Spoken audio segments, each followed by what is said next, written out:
Assalamualaikum warahmatullahi wabarakatuh. Saya Dewi Septianingsih dengan NIM SSI 2023-03-607 dari Prodi S1 Sistem Informasi.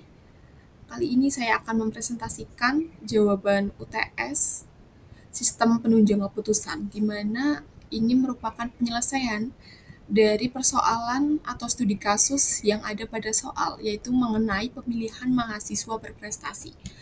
Nah, pada presentasi kali ini, saya tidak hanya menyampaikan jawaban, tapi saya akan menjelaskan secara runtut proses atau cara penyelesaian mengenai angka ini dari mana, lalu diapakan, dan hasilnya untuk apa, dan lalu lanjut ke bagian yang mana lagi, seperti itu. Kita bisa lanjut pada bagian pertama. Pada bagian pertama, kita diminta untuk mencari matriks perbandingan. Bagian A itu bagian AHP atau bobot kriteria. Pada bagian awal, itu terdapat pecahan yang sesuai dengan skala SETI dari soal. Jadi ini merupakan pecahan yang dari soal asli ya, belum kita ubah sama sekali. Nanti kita konversikan ke dalam desimal untuk perhitungan, karena sebelumnya pada soal juga sudah dijelaskan bahwasannya maksimal 3 angka di belakang koma.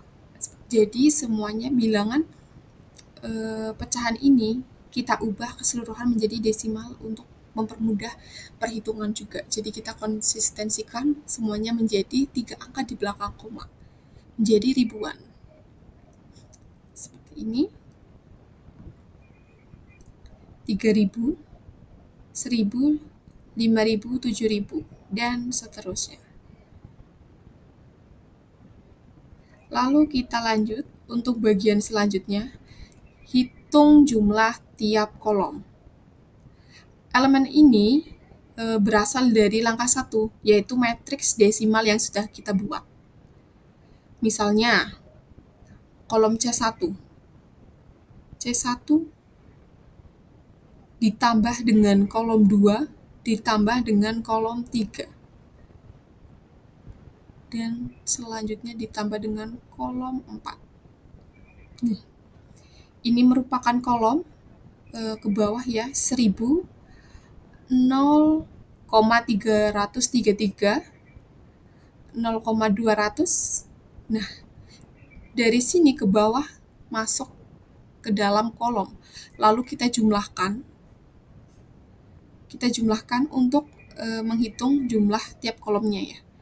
Ini dengan hasil sekian, 1.676. Lalu untuk bagian C2, jumlah kolomnya bisa kita jumlahkan 3.000 ditambah dengan 1.000, 1.000 ditambah dengan 0,333 ditambah 0,200 akan dihasilkan 4.533. Begitu seterusnya sampai dengan jumlah tiap kolom C4. Caranya sama, hanya saja nilai kolomnya berbeda, maka akan mempengaruhi hasil seperti itu. Kita sesuaikan C1 dengan C1, C2 juga dengan kolom C2, C3 dengan kolom C3, C4 juga dengan kolom C4. Hasil jumlah kolom ini nantinya digunakan di langkah ketiga, yaitu normalisasi, di mana setiap elemen akan kita bagi dengan jumlah kolomnya. Kita lanjut saja di bagian normalisasi matriks.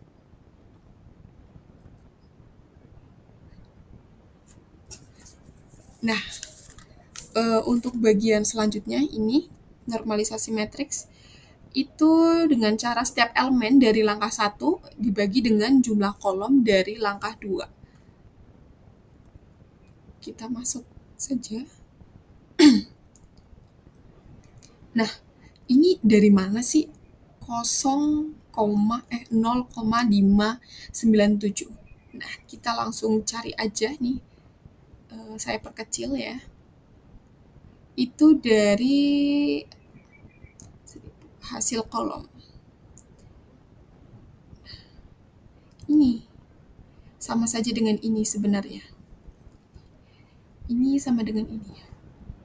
Sebelumnya kan saya sudah mengatakan bahwasanya ini tuh dibagi dengan hasil jumlah tiap kolom. Berarti dari bagian desimal ini dibagi dengan hasil hitung jumlah tiap kolom. Yang sebelumnya tadi sudah kita bahas. Contoh, 1000 dibagi dengan hasil C1 1676, maka dihasilkan 0,597. Seperti itu. Kita lanjut lagi. Contoh yang kedua.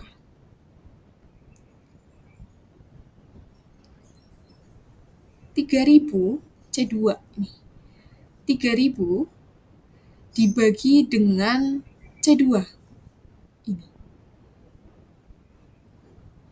Maka diperoleh hasil 0,667. Seperti itu. Dengan ringkasnya saja ini ya, itu sudah saya catat juga karena ini juga berdasarkan pemahaman saya, logika saya, bahwasanya pada bagian normalisasi ini pembagiannya itu baris. Perhitungannya baris dengan kolom. Seperti ini. Ini merupakan bilangan atau jumlah yang akan dibagi dari 1000. Ini 1000 contohnya. Nah, nanti dibagi dengan hasil kolom. Hasil kolom ini yang sudah kita sebutkan tadi. Maka dari itu, rumusnya bisa kita sederhanakan menjadi baris. Baris ini dibagi menjadi kolom, dibagi dengan kolom. 1000, baris C1 1000 dibagi dengan kolom 1676. Kenapa saya mengatakan jumlah kolom? Karena ini merupakan hasil dari kolom 1000 dijumlah dengan 0,333 sampai seterusnya diperoleh ini, seperti itu. Dan kita selesaikan keseluruhannya sampai dengan C4. Dan hasil normalisasi ini nantinya digunakan di langkah keempat, yaitu menghitung bobot dengan cara rata-rata baris. Kita lanjut untuk bagian 4, menghitung rata-rata baris. Nah, rumusnya itu jumlah elemen pada baris I dibagi dengan N. N itu jumlah kriteria yang ada pada soal itu 4. Seperti itu, jadi kita tidak mengada-ada bahwasannya jumlah kriteria 4, tapi sudah ada pada soal jumlah kriterianya itu 4. Jumlah elemen pada baris. Ini rumusnya. Lalu dibagi dengan N. N itu kriteria. Jumlah elemen pada baris itu kita ambil dari mana sih? Nah, jadi jumlah elemen pada baris itu kita ambil dari perhitungan sebelumnya yang sudah kita hitung dari langkah ketiga ya. Nih, untuk C1, ini dia. Kita cek bagian awal dulu. 0,597. 0,597 ini dari mana? Nah, dari perhitungan sebelumnya. Dari hasil baris dibagi hasil kolom. Atau ini. Ini dia. Nah, sudah jelas? Nah, nanti ini dijumlahkan keseluruhan per baris ya. Jadi bukan per kolom, tapi per baris. Ini dijumlahkan keseluruhan untuk bagian keempat, hitung bobot. 0,597 ditambah 0,662 ditambah 0,536 ditambah 0,438 lalu tinggal dibagi dengan N atau dibagi dengan 4. Begini, sama ya. Ini kita lihat di bagian bawah saja karena kurang terlihat, jadi kita samakan saja. Ini untuk bagian C4 ya. Nah, kita bisa lihat 0,085, 0,044, kita lihat 0,85, 0,04 ya. Jadi kita sesuai ya. Nah, dibagi dengan 4. Kita jumlah terlebih dahulu, baru kita bagi dengan 4. Maka diperoleh hasil berikut ini. Nah, hasil dari C1 masing-masing ini, kita belum menghitung total bobotnya. Nah, dari mana sih total bobot itu? Nah, kita cari tahu lagi. Untuk bagian total bobot, kita diperoleh dari hasil keseluruhan tiap barisnya ini. C1 0,58. Nah, dibagi. Nah, kita jumlah lagi ditambah 0,264 ditambah 0,122 dan terakhir kita jumlahkan 0,57 diperoleh nilai 1001. Tapi kita di sini bulatkan menjadi 1000 karena selisih 01 itu pembulatannya ke 3 angka masih acceptable juga. Seperti itu. Maka masih bisa dibulatkan menjadi 1000 seperti itu. Lalu kita lanjut pada bagian selanjutnya. Bagian mana ini?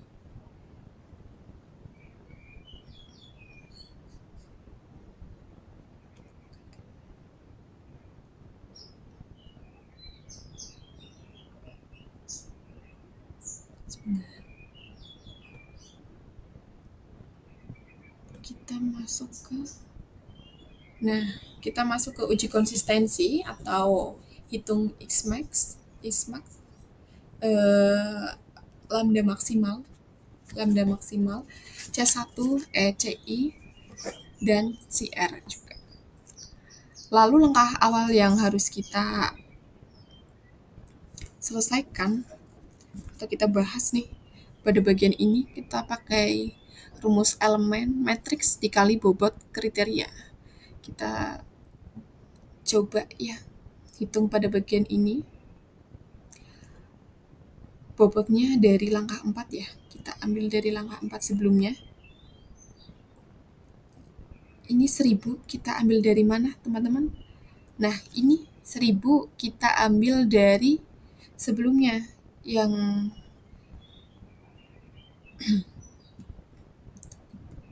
1000. Nah, 1000 kita ambil dari sini. Dari sini. Lalu pada selanjutnya kita ambil dari sini hasil dari bobot ya. Itu. Dikalikan saja dengan bobot masing-masing. C2, C3, C4 seperti itu. Hanya saja kita kan pembedanya pada bagian elemen matriksnya.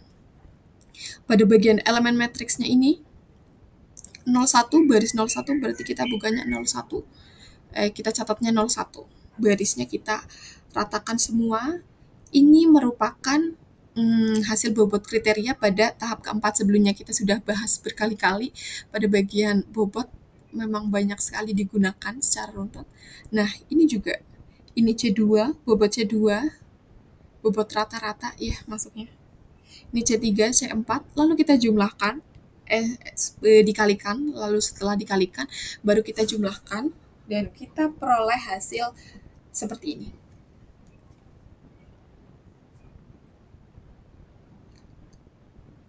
Sudah. Ini hasil dari C1, C2, C3. Caranya sebenarnya sama ya untuk bagian ini, hanya saja memang bilangannya saja atau angkanya saja yang berbeda. Seperti itu. Kita lanjut ke B, menghitung lambda untuk setiap baris. Ini biasanya saya menyebutnya dengan X. Nah, ini tuh bernama lambda, itu untuk menghitung setiap barisnya. Diperoleh rumus hasil perkalian baris dibagi dengan bobot. Sekali lagi dengan bobot, berarti itu bobot dari yang kita hitung sebelumnya ya, bobot rata-rata baris yang langkah keempat sebelumnya. Nah, ini hasil dari mana? 2,359. Itu dari hasil A yang sebelumnya kita hitung, kita cek ya. Nah, ini dia. Hasil dari A nanti dibagi dengan jumlah bobot. A dibagi dengan bobot. Kita sudah tahu ya bahwasannya jumlah bobotnya itu sama dengan ini. Nah, berarti dibagi. Nah, seperti ini. 2359 dibagi dengan 0,558 akan diperoleh hasil 4228. Nah, seperti ini. Lalu begitu seterusnya sampai dengan selesai. Caranya sama juga, menggunakan hasil perkalian baris atau hasil sebelumnya yang proses A, dan dibagi dengan bobot pada tahap keempat. Ya, tahap keempat.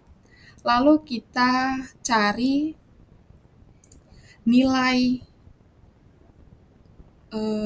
lambda maksimumnya. Ini dari mana sih angka ini? Ini. Nah, saya jelaskan kembali bahwasannya ini merupakan hasil dari pembagian yang sebelumnya kita hitung. Pembagian dari setiap barisnya, hitung lambda ini, 2, 170, 041, 035, ini keseluruhan dijumlahkan, lalu baru dibagi dengan N-nya, dibagi dengan 4. Tuh. Nih. Ini masukkan ke sini, rumus mencari lambda maksimum. Dijumlahkan lalu dibagi dengan 4. Dibagi dengan 4 diperoleh hasil 16.474. Lalu dibagi dengan kriterianya. Kriterianya kita sudah peroleh 4 juga. Lalu kita peroleh hasil 4119. Kita lanjut untuk menghitung konsistensi indeks. Konsistensi indeks. Kita menggunakan rumus lambda maksimum dikurangi N atau kriteria, dan kriterianya itu nanti dikurangi 1 untuk menjadi jumlah pembagi. Nah, kita hitung lagi nih. X maksimum.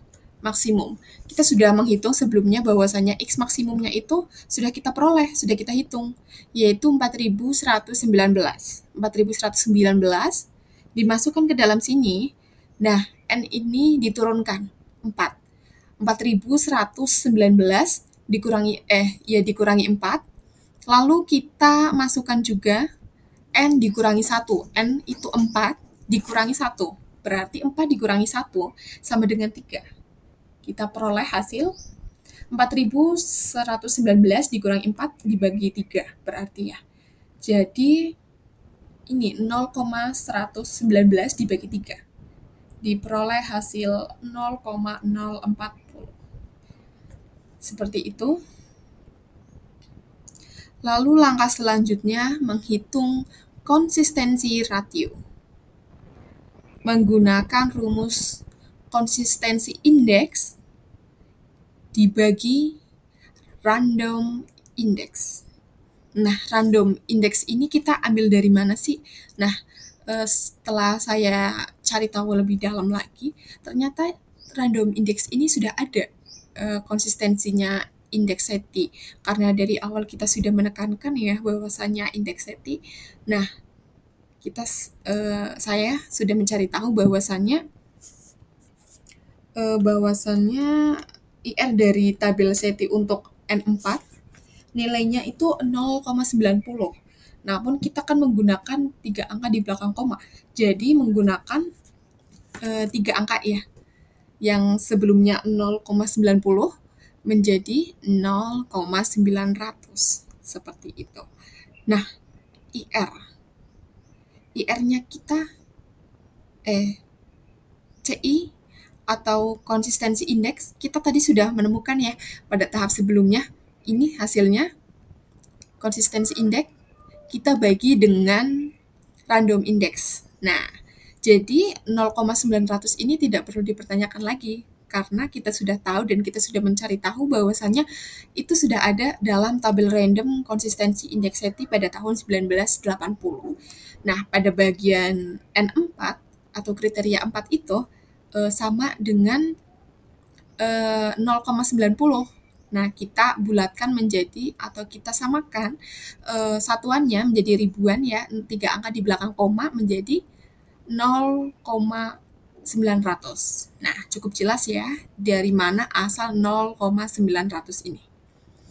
Kita bagi saja ini dari hasil konsistensi indeks dan dibagi dengan 0,900. Hasil dari random index. Hasilnya 0,044.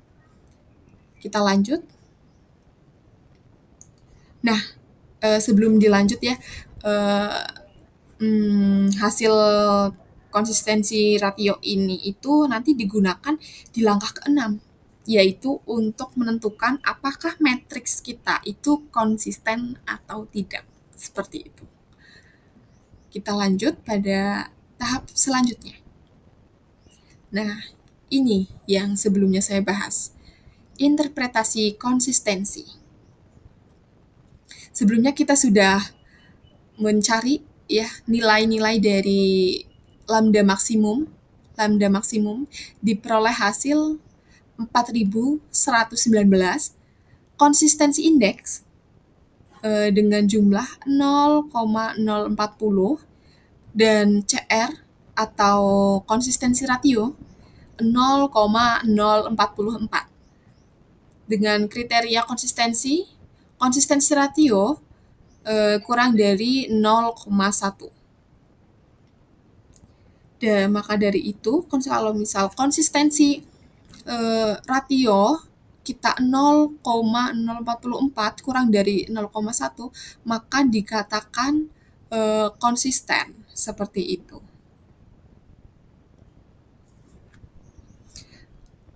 Berarti bagian sini lolos uji ya, karena konsisten.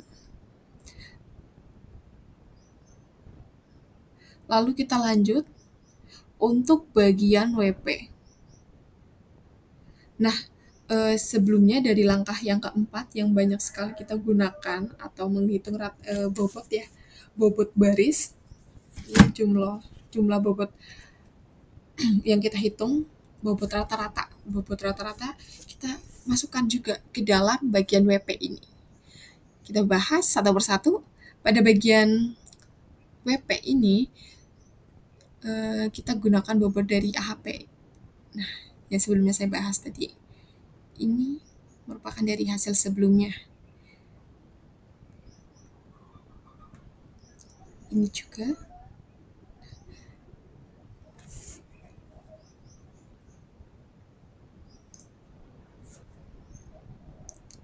Nah, pada bagian pelanggaran, C4 itu masuknya ke kos. Jadi nanti kita ubah menjadi bentuk negatif seperti itu. Seperti ini kurang lebih. Nah, nanti dijumlahkan, kosnya menjadi negatif. Nah, sebenarnya ini bisa diubah. C1-nya ini positif, positif, positif, positif, dan ini C4-nya negatif ya. Jadi 0,057 itu nanti dijadikan negatif. Karena pengaruh, kita logika saja berpengaruh, pengaruhnya itu pelanggaran ya. Pelanggaran, mohon maaf, pelanggaran berarti itu menentang dan itu salah dan itu pasti min seperti itu. Dan kita lanjut untuk menghitung nilai S. Nah, rumusnya adalah data alternatif dari soal dipangkatkan dengan bobot WP dari langkah 1 sampai 3. Kita contohkan ya. Ini, penyelesaiannya seperti ini. Ini dari mana sih? Kita cari tahu satu persatu runtut ya dari kandidat pertama, Andi. Kita cari tahu terlebih dahulu. Ini dari mana sih? 0,058. Nah, jadi 0,058 ini diperoleh dari cara keempat. Cara keempat dari bobot rata-rata. Ya, dari bobot rata-rata baris. Lalu kita cek lagi nih. 3,8. Itu dari mana? Kita cek pada soal. Karena sudah ada pada soal alternatif ya, bahwasannya 3,8 itu merupakan IPK dari Andi. Ini. Nah, sudah cukup jelas bahwasannya 3,8 itu diambil dari IPK Andi. Dan IPK Andi didapat dari mana? Didapat dari soal sebelumnya. Sudah disediakan, jadi kita tinggal pakai saja. Kita lanjut ya. Lalu kita pangkatkan. Kita peroleh hasil sebagai berikut. Nah, seperti ini. Lanjut ke bagian C2-nya. Bagian C2 85 kita masukkan sama seperti tadi bagian IPK. Sudah ada ya di alternatif, bisa langsung dibaca. Nah, diperoleh hasil sama ya, seperti ini. Tinggal dipangkatkan saja lalu dijumlah. Lalu untuk mencari S itu dari mana sih? Nah, untuk mencari nilai S, kita kalikan. Kita kalikan jumlah-jumlah IPK dengan pangkatan dari bobot rata-rata baris. Nih, 2106 dikalikan 3231 dikalikan 1707 dikalikan 0,961. Maka diperoleh hasil 11.162. Ya, berarti sudah jelas bahwasannya nilai S itu diperoleh dari mana? Dari hasil perhitungan. Perhitungan mana? Perhitungan dari nilai IPK. IPK dipangkatkan dengan langkah keempat. Dengan langkah keempat proses AHP sebelumnya. AHP bagian mana? Nah, AHP pada bagian mencari rata-rata baris, bobot rata-rata baris. Jadi sudah cukup jelas ya dari mana nilai S itu berasal, dari mana perhitungan satu persatu ini kita dapatkan, seperti itu. Nah, lanjut pada kandidat selanjutnya. Sebenarnya ini caranya sama persis dengan sebelumnya, namun hanya IPK-nya saja yang berbeda. Kita bisa cek kembali ya. Saya contohkan untuk Budi. Budi IPK-nya 3,6. Ya, sudah cukup jelas yang saya tekankan di sini. Kita cek pada soal. Nah, Budi IPK 3,6. Sudah jelas ya. Nah, begitu seterusnya. Caranya sama, dikalikan lalu dijumlah. Dikali dari jumlah sebelumnya sama. Citra caranya sama, hanya IPK-nya saja yang berbeda, dan baris-barisnya C2, C3, dan seterusnya. Lalu untuk bagian Dedi juga sama, menghitung nilai S. Nah, kita perlu tahu nih, S itu kira-kira untuk apa sih? Nah, hasil S ini nantinya digunakan di langkah kelima, yaitu menghitung nilai preferensi. Nah, kita lanjut aja nih ya, untuk bagian nilai preferensi. Kita langsung nilai preferensi. Nah, kita sudah masuk ke dalam bagian 5. Menggunakan rumus ini, jumlah semua nilai S. Nilai S dari mana? Kita sebelumnya sudah menjumlahkan semuanya, sudah menghitung dari 4 kandidat tersebut. Diperoleh kandidat 1, kandidat 2, 3, dan 4. Nah, menghitung nilai preferensinya itu diambil dari jumlah S yang sebelumnya kita hitung. Jadi runtut tuh. Kita jumlahkan dengan hasil yang didapat sebanyak 43.706.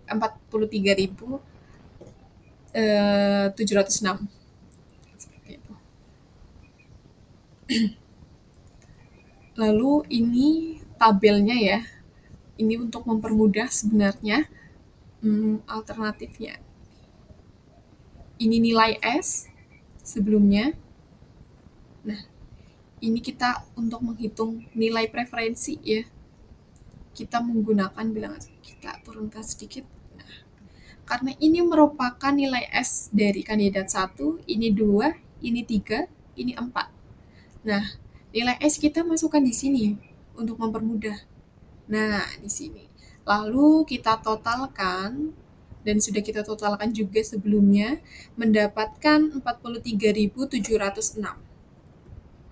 Lalu untuk ini nanti kita bagikan ya, bagi keseluruhan dengan ini, nilai preferensi. Nilai preferensi. Ini. Kita bagi semuanya dengan hasil penjumlahan S ini. Nilai S dari kandidat pertama dibagi dengan total keseluruhan. Didapat 0,255. Begitu juga dengan kandidat 2, Budi, 10,822 dibagi 43,706 diperoleh hasil 0,248. Begitu seterusnya, caranya sama, lalu dijumlahkan. Diperoleh preferensi 1000. Seperti itu. Lalu kita masuk ya ke tahap ranking akhir. Kita turunkan dari langkah 5 besar ke kecil. Nah, kita dapatkan beberapa nilai ini dari perhitungan sebelumnya. Nah, kita kan sudah tahu nih nilai-nilainya. Kita turunkan di sini dari yang terbesar, 5 besar, paling besar pertama. Nah, pada ranking terbesar paling atas atau ranking pertama dimenangkan oleh Citra dengan nilai 0,268, dan peringkat kedua dimenangkan oleh Andi dengan nilai 0,255, dan yang ketiga Budi 0,248, lalu Dedi 0,299. Seperti itu. Lalu kita lanjut nih, bagian analisis. Kita baca kembali pada soal. Nah, pada bagian soal sudah ada beberapa pertanyaan yang dicantumkan dan memang sudah seharusnya kita jawab dan kita jelaskan juga mengapa bisa terjadi hal-hal seperti itu, kenapa bisa ada keputusan seperti itu, harus ada dasar dan perhitungannya. Dan kita juga sudah memperhitungkan sebelum-sebelumnya yang tadi kita bahas. Kita mulai ya, ini bagian C, kita lanjut bagian C ya, di bagian bawah. Lanjut bagian C. Analisis, pertanyaan pertama. Siapa yang terpilih sebagai mahasiswa berprestasi? Jawabannya adalah Citra dengan sebelumnya kode A3 ya, kandidat ketiga lah. Nah, ibaratnya itu Citra itu kandidat ketiga, dia itu terpilih sebagai mahasiswa berprestasi dengan nilai preferensi tertinggi di antara 3 kandidat yang lain dengan total 4 kandidat, dengan perolehan nilai tertinggi 0,268. Seperti itu. Kita lanjut lagi ke bagian kedua. Mengapa Citra unggul berdasarkan bobot AHP? Kita kulik lagi pada bagian ini, ada beberapa faktor dan beralasan ya. Faktor ini tuh banyak sekali dan unggulnya itu berdasarkan bobot AHP, seperti itu. Bobot C1 IPK. IPK kita sebelumnya sudah menghitung ya, bahwasannya pada langkah keempat jumlahnya itu 0,558. Kita lihat lagi penjelasannya itu, kenapa sih bobotnya itu segini gitu, kenapa unggul seperti itu. Nah, jadi itu IPK Citra itu kan awalnya 3,7 tinggi, namun itu masih ada yang lebih tinggi, yaitu Andi. Namun jaraknya tidak jauh berbeda karena Andi memiliki IPK 3,8 seperti itu. Lalu kita lanjut lagi pada faktor bobot C4, pelanggaran. Pelanggaran yang dilakukan oleh Citra itu 1 kali dibanding 1 peserta dan beberapa kali dengan peserta yang lain. Citra memiliki pelanggaran terendah. Sebagai kos semakin kecil semakin baik. Kos itu pelanggaran ya, maksudnya pelanggaran itu kos, dan melakukan pelanggaran itu sama dengan kekurangan. Jadi makin kecil pelanggarannya, poinnya juga semakin besar atau semakin baik seperti itu. Lalu dari segi keseimbangan, Citra memiliki nilai seimbang dan tinggi di semua kriteria. Bisa dibilang dari keempat kandidat ini, Citra itu iya paling seimbang dari segi aspek apapun, IPK, organisasi, lalu pelanggaran dan lain sebagainya. Citra itu seimbang, jadi tidak ada yang paling bawah seperti itu.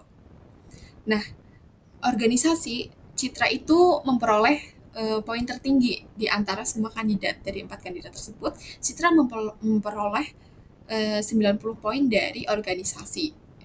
Lalu di bagian C4 atau pelanggaran kos tadi, Citra itu melakukan pelanggaran terendah di antara semua kandidat. Nah, dibandingkan dengan Andi ini tertinggal. IPK tertinggi 3,8. Tapi pelanggaran 2 kali lipat dengan Citra. IPK-nya tinggi nih, tapi kesalahan 2 kali lipat lebih besar seperti itu. Nah, Budi prestasinya tinggi 90, tapi ternyata pelanggarannya juga 3 kali lebih besar daripada Citra. Seperti itu. Udah lebih besar daripada Andi. Lah, ini lebih tinggi lagi sama Citra karena Citra 1, sedangkan Budi ini 3 kali lipat. Seperti itu. Lalu Dedi mendapatkan IPK terendah sebelumnya yang ada pada tabel alternatif sebesar 3,5 dengan pelanggaran tertinggi 4. Jadi bagian Dedi ini benar-benar tertinggal ya karena IPK-nya terendah dan pelanggarannya itu paling tinggi dari kandidat-kandidat yang lain seperti itu. Maka dari itu, Citra memiliki kombinasi terbaik di semua kriteria. Unggul signifikan di C3 organisasi 90 dan C4 pelanggaran. Jadi di bagian ini dapat kita simpulkan bahwasannya Citra itu memang stabil ya, signifikan sekali bahwasannya semuanya itu stabil, tidak terlalu rendah sekali. Dan pada bagian ini unggulnya itu Citra pada bagian organisasi berbobot 90 dan pelanggaran atau melakukan pelanggaran paling minim, paling kecil dari 3 kandidat yang lain seperti itu. Lalu kita lanjut pada analisis sensitivitas. Jika bobot C1 IPK diturunkan, C1 itu tadi masuknya ke IPK ya.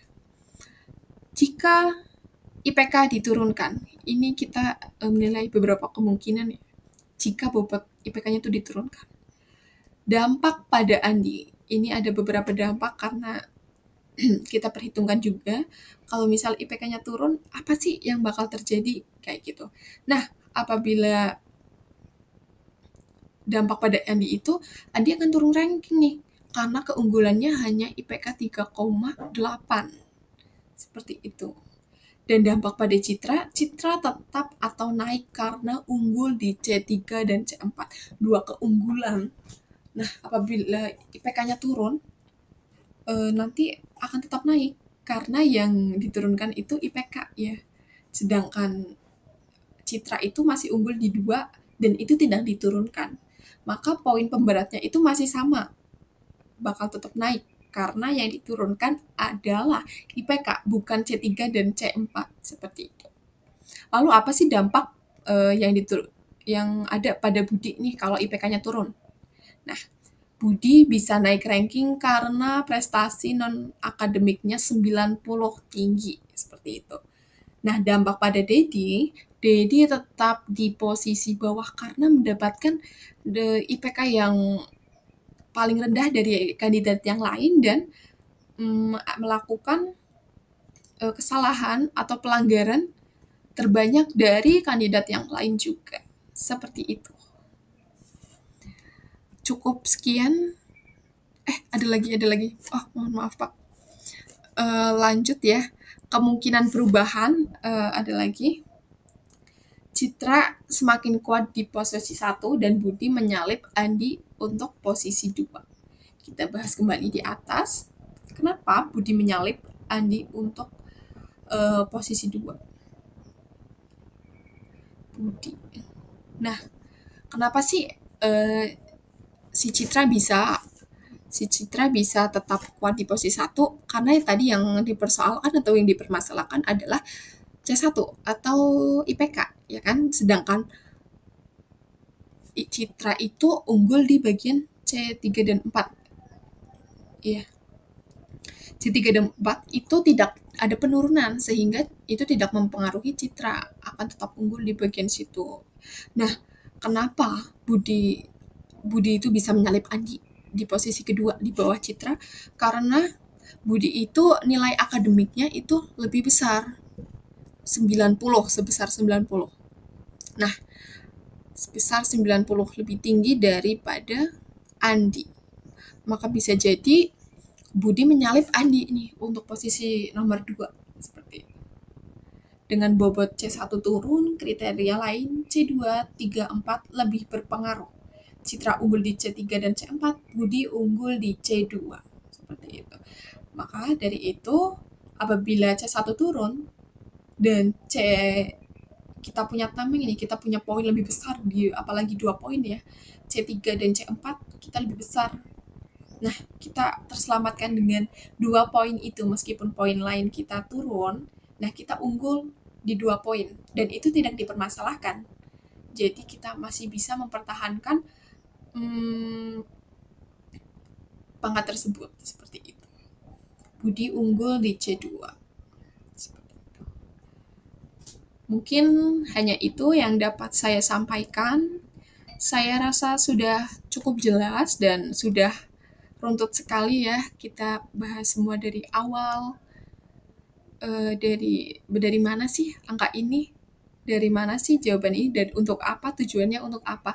Karena dari awal saya sudah menjelaskan bahwasannya saya tidak hanya membaca, tidak hanya menyebutkan hasil dari ini segala macam.